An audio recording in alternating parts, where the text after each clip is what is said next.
आज जो आसंता 2024-25 आर्थिक वर्ष पर जो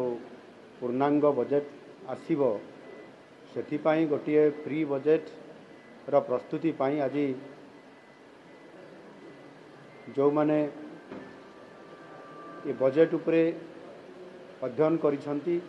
पूर्वर बजेट प्रस्तुत करिसंती बजेट को कार्यकारी करिसंती अर्थ मंत्री एवं अर्थ विभाग रो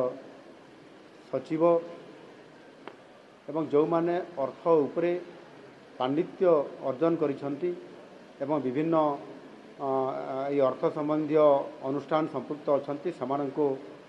आज डका जाइथिला। आपण माने जानती आम सरकार प्रथमरु ही लोकंक सरकार भावरे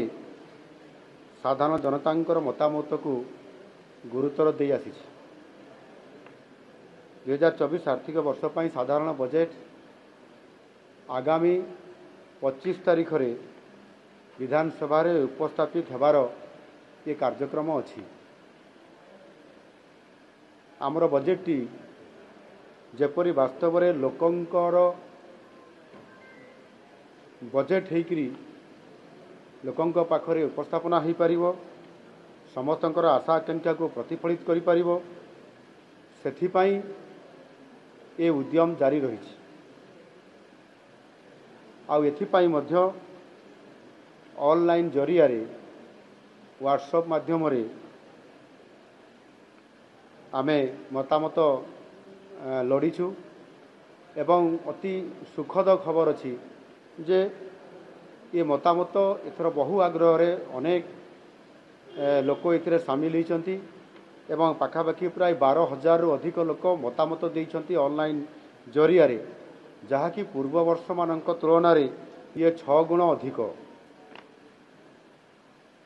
लोकंक एपरी व्यापक अंशग्रहण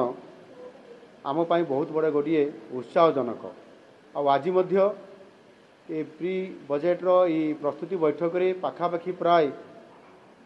150 रु अधिक लोक विज्ञ लोक एटी उपस्थित थिले।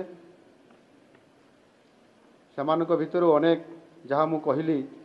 अर्थ संबंधी विभिन्न विभाग विशेषज्ञ अर्थनीतिज्ञ पूर्वतन अर्थमंत्री अर्थ सचिव एवं समाजर विभिन्न वर्गर लोक माने अर्थ संबंधी जो माने अनेक ओडिशार भविष्यत कथा चिंता करती से समस्ते विभिन्न मतामत देइछंती। ये मतामत देवा भितर समानक भितर 26 जन अति मूल्यवान तांकर प्रस्ताव एवं मतामत से सेठी उपस्थापना करने सहित मध्य लिखित आकार मध्य प्रस्ताव से देइछंती। सेमानकर समस्त मतामत एवं प्रस्ताव को आम विभाग तरफ लिपिबद्ध करा जाइछि एवं ताहाकु विचार करी आगामी दिन रे जो आमर बजेट आसबार अछि तांकर मतामत को निश्चित भाव रे आमे यथासंभव एथिरे प्रतिफलित करिया पई आमे चेष्टा करिवु आ सेथि पई जो लोकंकर बजेट जेभଳି भाव रे आज लोकंका पई प्रस्तुत हेबा को जाउछि ता निश्चित भाव रे आगामी दिन रे ओडिशा को नुआ ओडिशा गठन करिबारे सहायक हबो। धन्यवाद।